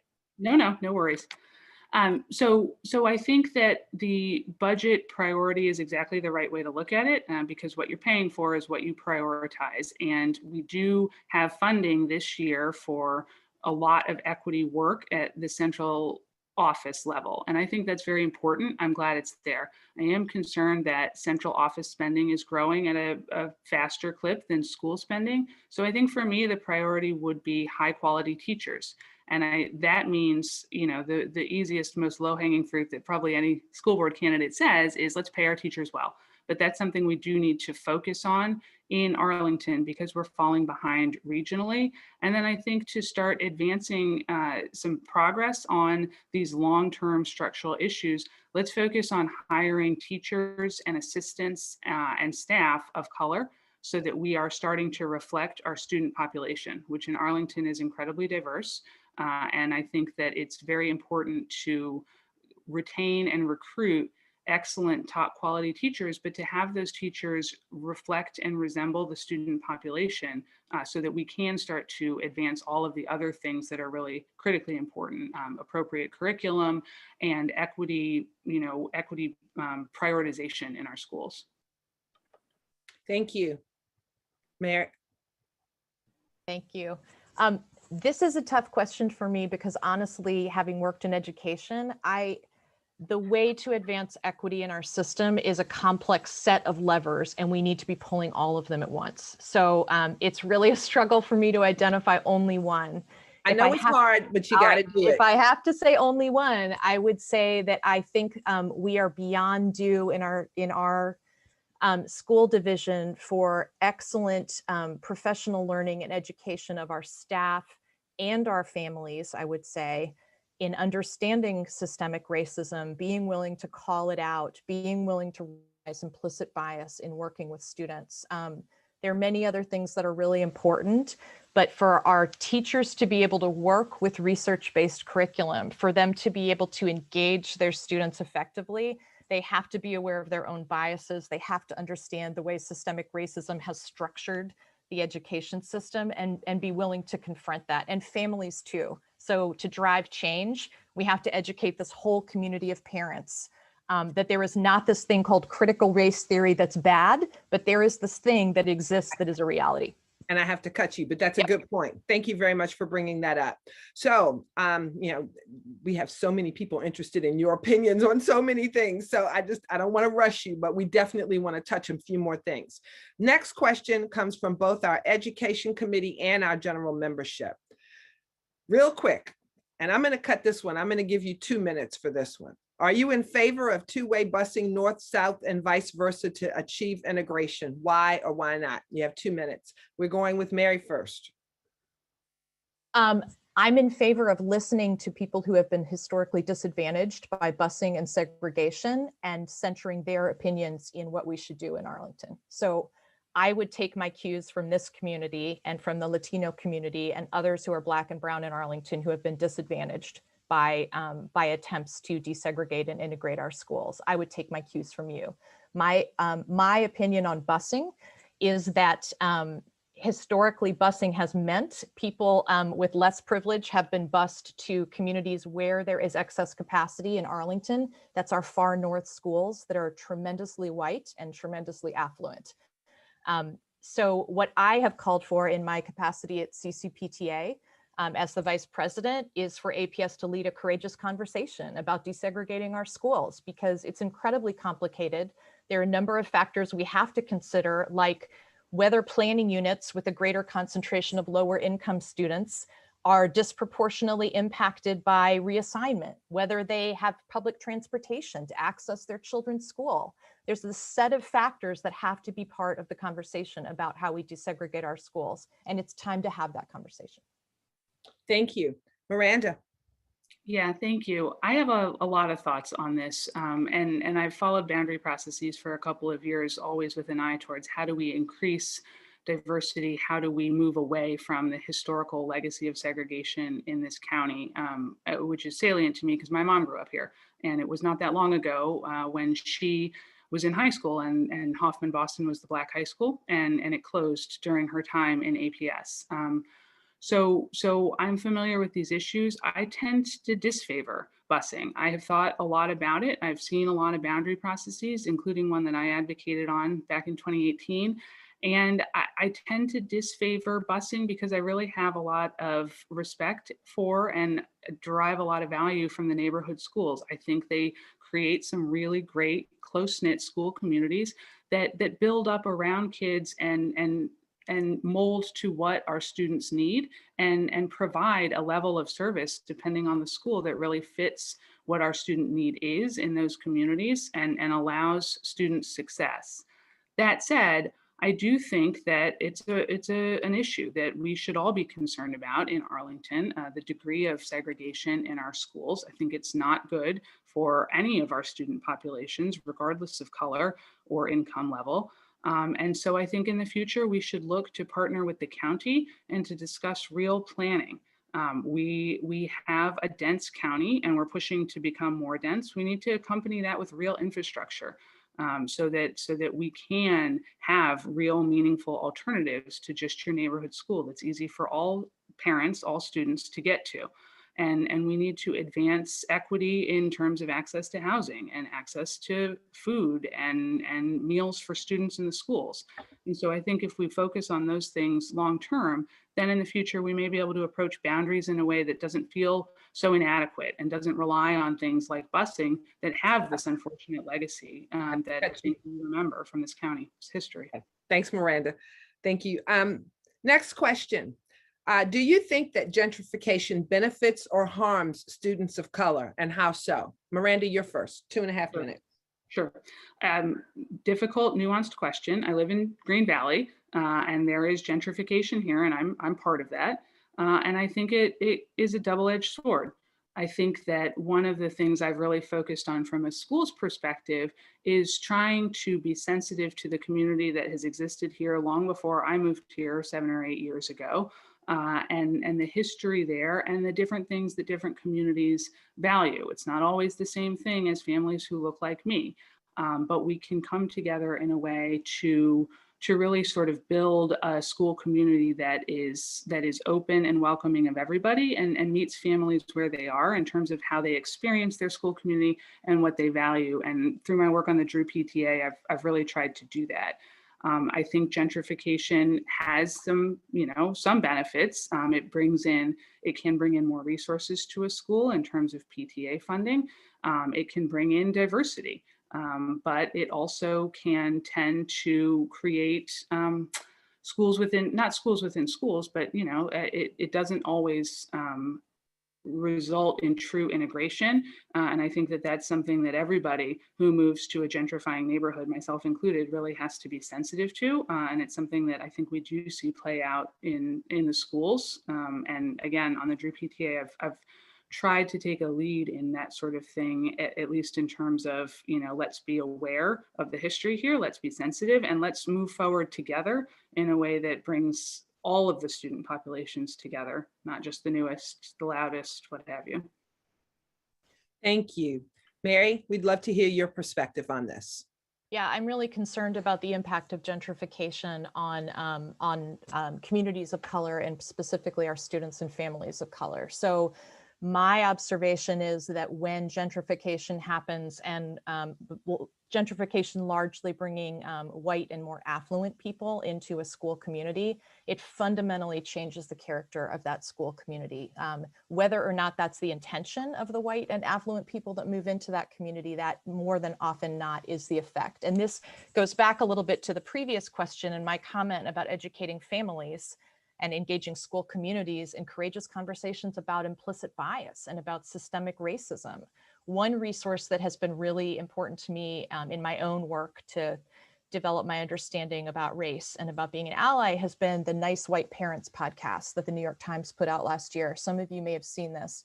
And it examines one school community as that community gentrifies and the just profound impacts on lower income families in that neighborhood and families of color by kind of this infusion of whiter and more affluent parents who had very specific ideas and priorities for their school community that didn't necessarily honor what happened. So I would say that I think the net effect is negative on those. And I would say in terms of PTA spending on the CCPTA, We are really pushing hard this year to educate our member PTAs about the disproportionate impact of PTA spending in our county. We have a PTA that spends $4,000 a year. We have PTAs that spend almost $200,000 a year.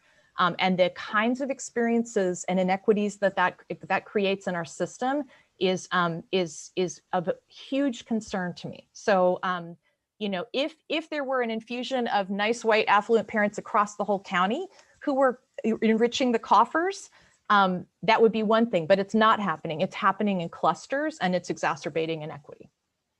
Thank you. That's good points. All right, now we've got a little bit of time left and I want to get to these questions. So I have taken the moderator liberty to cut your time in response. Next, does the Arlington Endorsement Caucus disenfranchise voters and compromise the inclusion of a diverse slate of candidates?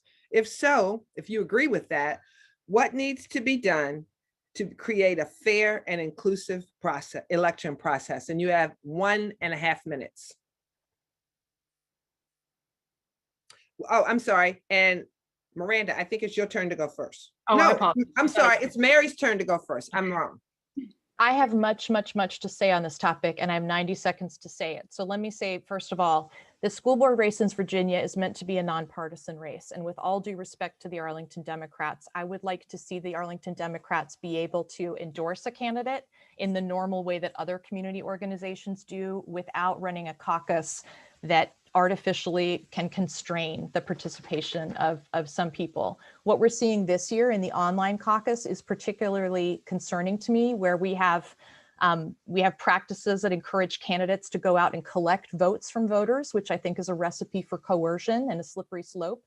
And we have an online system that doesn't really validate that, in fact, the purpose of this is a Democratic caucus. We have people posting today on social media encouraging Republicans to come and vote in the Democratic caucus. So there are all kinds of issues related to this where I feel like it is not serving the purpose that it was originally intended to serve. So and what would you do? I would encourage the Arlington Democrats to give up the caucus practice and to move to a different kind of endorsement process if they still want to have a hand in influencing the vote in November. Thank you for being direct. Appreciate that. Miranda, your 90 seconds begins now. All right, I'll do my best. I mean, I agree with some of the concerns around the caucus. It's a less well-known process. People are very confused when I speak with them about why it's happening now and not in June. It's not on the normal cycle, and that alone depresses turnout. It is also a nonpartisan seat. And so to have a partisan endorsement process, I think it does tend to discourage folks from voting who would otherwise be very interested in voting for a school board candidate. You know, there are other issues with the school board process that the Dems have set up. The turn to online voting was partially COVID, and it leads to some opportunities, I think, to go out into the community and increase turnout. But the in-person options for voting are weird this year. They're off-putting. They're in people's driveways or at Cafe Saison, and so that's another way it depresses turnout. So I tend to agree with in the future not doing this off-cycle very early endorsement process for the school board race. It is in fact a nonpartisan race, and I do think that it might be better for the school system as a whole to treat it as such.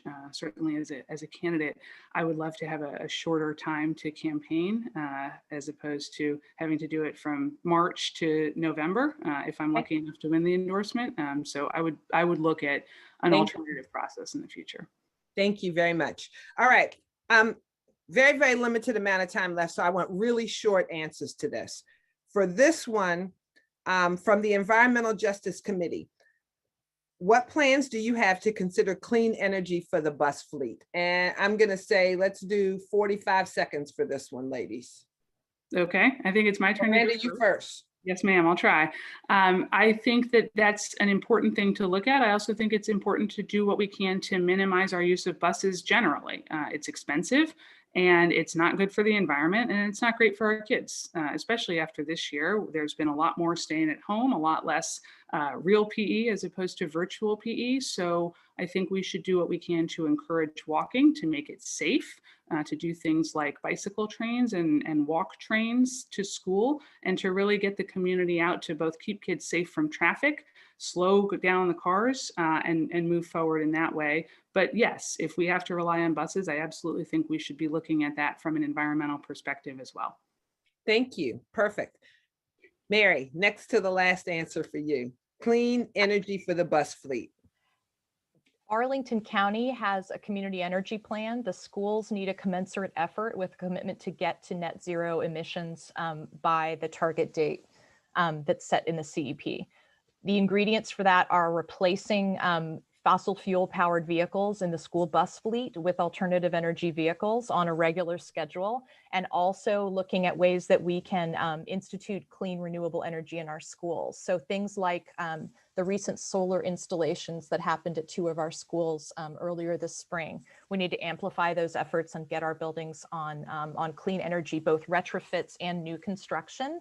And we need to be tracking and reporting to the community the progress that we're making as a school system in converting to clean energy.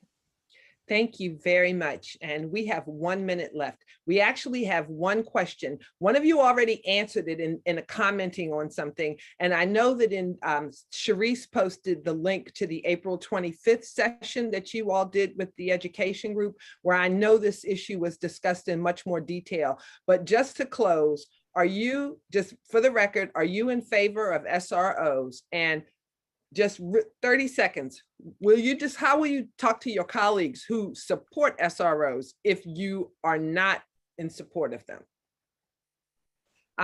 Mary, Mary, you're first. SROs need to come out of schools, period. There is a process that the APS has undertaken that should have been lumped in with the police practices working group. It should have been one process holistically, like DC and other places have done. There is clear data that demonstrates that SROs are not effective in their intended purpose and harm students of color and students with disabilities. It is a moral imperative that we do something about this. And as a school board member, it would be my job to engage with members of the community that didn't understand that or objected to that, and to lobby hard with my colleagues to take decisive action. Thank you. And Miranda, you can close us out with your comment. Thank you. I'll keep it quick. I know you've seen my prior response. I am a lawyer. I view this through the prism of rights. And to me, when a police officer is present, your rights are different. And it's not appropriate for school. It's not appropriate for our younger students in particular. And as you get older in the schools, if there is a conversation to be had about whether policing is needed in the schools, let's have it. But to me, they do not belong in the schools. And I will address your second sub question, which is how do you go about persuading people? And I think that's it. You have to have a conversation and you say, I understand your concerns. There was the recent incident at Wakefield that was reported as coordinated by SROs in terms of the response for safety purposes. Let's talk about that. But then let's talk about the flip side, where so many of our students are seeing disparate impacts, disproportionate disciplinary practices, and respond to a badge differently. And we have to have that conversation and try to get community buy-in in order to get the SROs out of our schools. Thank you very much. Thank both of you. Your responses were greatly appreciated. And thank you to the NAACP for giving me this opportunity. I hope you all thought I did a good job. I did my best. And just thanks again for asking me. Thank you all. Well, yeah, so everyone who's on the call, let's give Wilma Jones. Wilma, put your video back on. Let's give her a virtual hand clap, everyone. Good job, Wilma. Yeah, good job. Thank you, Wilma. And thank you to all the participants in tonight's structured dialogue hosted by the NAACP.